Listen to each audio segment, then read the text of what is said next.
اللہ حفاظت فرمائے. ابتدا میں نے تھوڑی سی وہ بات عرض کی تھی، وہ یہ کہ جب کسی جگہ کے مسلمان نماز پڑھ سکتے ہوں، رکاوٹ کوئی نہ ہو، پھر بھی نہ پڑھیں.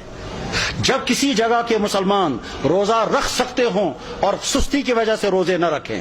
جب کسی جگہ کے مسلمان زکوٰۃ دے سکتے ہوں، پھر بھی نہ دیں. جب کسی جگہ کے مسلمان حرام کاموں سے بچ سکتے ہوں، پھر بھی نہ بچیں.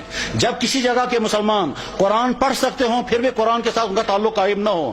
جب کسی جگہ کے مسلمان اپنی نبی کی ایک سنت پر عمل کر سکتے ہوں، پھر بھی نہ کریں. تو اللہ تعالیٰ شانوں کی طرف سے کبھی خطرناک فیصلے آتے ہیں، وہ یہ کہ جب تم آزادی کے دور میں میرے دین پر عمل کر سکتے تھے، پھر بھی تم نے عمل نہیں کیا، تو میں ایسے حالات لے آؤں گا کہ تم چاہو گے بھی عمل کرنا تو کر نہیں سکو گے.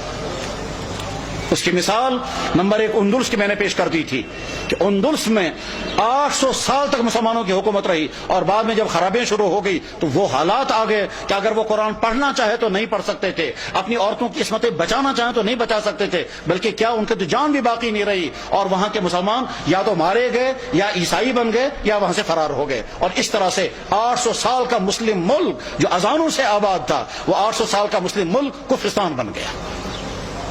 بخارا اور سمرقند یہ وہ علاقہ تھا جہاں امام بخاری، امام مسلم، ابو اللیث سمرقندی جیسا انسان، وہ علاقہ کے جہاں امام صاحب ہدایہ علامہ برہان الدین مرغینانی رحمہ اللہ تعالی جس علاقے میں تھے، کہ جس مسجد میں بیٹھ کر کے انہوں نے ہدایہ کتاب لکھی، اور 13 سال لگے کتاب لکھتے ہوئے، اور 13 سال مسلسل انہیں روزہ رکھا. گھر والوں سے کھانا آتا تھا، وہ کھانا رکھ دیتے تھے، جب گھر والے واپس چلے جاتے تھے یہ کھانا کسی غریب کو کھلاتے تھے. 13 سال بیٹھ کر کے انہوں نے کتاب ہدایہ نام کی کتاب لکھی تھی، جو حدیث اور عقلی علوم کا مجموعہ ہے. علامہ انور شاہ صاحب کہا کرتے تھے، فرماتے تھے میں ہر کتاب کا جواب لکھ سکتا ہوں، لیکن چند کتابوں کا جواب مجھ سے نہیں لکھا جا سکتا ہے، ان میں سے ایک کتاب ہدایہ بھی ہے. جس مسجد میں صاحب ہدایہ نے وہ کتاب لکھی تھی، اس مسجد میں شراب کھانا چلتا ہے.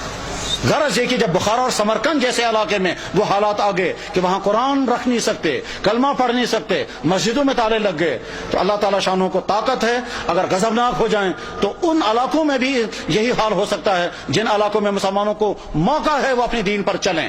میرے بھائیوں، اس غلط فہمی میں مت رہیں کہ ہمارے لیے وہ حالات نہیں آ سکتے ہیں. ہماری پچھلی تاریخ میں ایسے حالات آ چکے ہیں. چنانچہ کشمیر کی پچھلی تاریخ میں ایک زمانہ ایسا آیا تھا جب سکھوں کا دور تھا، مسجدوں میں تالے لگے تھے، اور جو نماز پڑھنا چاہتا تھا اس نماز پڑھنا اس کی جسم سے کھال نکالی جاتی تھی سب لوگوں کے سامنے، تاکہ باقی لوگ نماز نہ پڑھیں.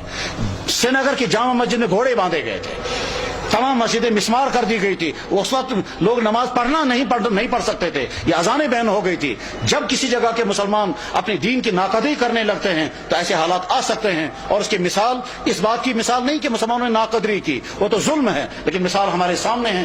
برما کے حالات، جہاں کی مسجدیں ختم، جہاں کے مدرسے ختم، جہاں کی داڑھیوں کے ایک بال کر کے نوچتے ہیں، جہاں علماء کو کھڑا کر کے اور سوئیاں مار کر کے ان کو شہید کرتے ہیں، جہاں ایک مسلمان خاتون کے ساتھ 20 30 بلکہ 100 آدمی بدکاریاں کرتے ہیں اور کھلے عام کرتے ہیں، جہاں مسلمان عورتوں کو کھڑا کر کے آگ لگا کر جلا دیتے ہیں، جہاں مسلمان عورتوں کی گودوں کے اندر ان کے بچوں کو ذبح کر دیتے ہیں، اور ساری دنیا کے مسلمان دیکھ رہے ہیں مگر کوئی کچھ نہیں کر سکتا. جب ان مظلوم مسلمانوں کے لیے کوئی آواز نہیں اٹھا رہا ہے تو آپ بے فکر یہ مت رہیں ہمارے ساتھ اگر کبھی ایسا ہوا تو ساری دنیا کے مسلمان سرگرم ہو جائیں گے. آج کا مسلمان بے حس ہو چکا ہے. آج کا مسلمان دنیا کے حکمران، ان کے بیوروکریٹ، ان کے تمام ہائی کلاس طبقے وہ اپنی عیاشوں میں ڈوبے ہوئے ہیں. کسی سے کوئی امید نہیں ہے. اپنے دین پر جمنے کا فیصلہ کر کے اٹھیں، اپنے ایمان پر قائم رہنے کا فیصلہ کر کے اٹھیں، اپنے دین پر چلنے کا فیصلہ لے کر اٹھیں، اپنے گھروں کے اندر دیندار گھر بنانے کا فیصلہ لے کر اٹھیں، اپنے بزنسوں کو مسلمان بزنس بنانے کا فیصلہ لے کر اٹھیں،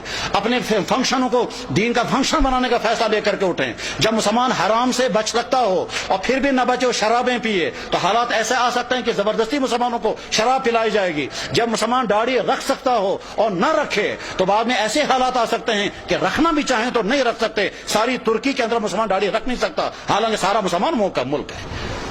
ایسے حالات آ سکتے ہیں، اس لیے اپنے دین کے ساتھ وفاداری کا فیصلہ کرو، ورنہ تو ایسا ہو سکتا ہے کہ اللہ جب تم میرے دین کے ساتھ وفاداری نہیں کرو گے تو میں تم پر ایسے حالات لا سکتا ہوں کہ تم چاہو گے بھی میرے دین پر عمل کرنا تو کر نہیں سکو گے۔ اللہ جل شانہ اس برے انجام سے ہم سب کی حفاظت فرمائے، ہمارے ان اکابرین کی حفاظت ہو، مدارس کی، مساجد کی، دین کے و دینی اداروں کی، دین کے کام کرنے والوں کی اور دین پہ جننے والوں کی مدد فرمائے۔ وآخر دعوانا ان الحمد للہ رب العالمین برحمتک یا ارحم الراحمین، آمین۔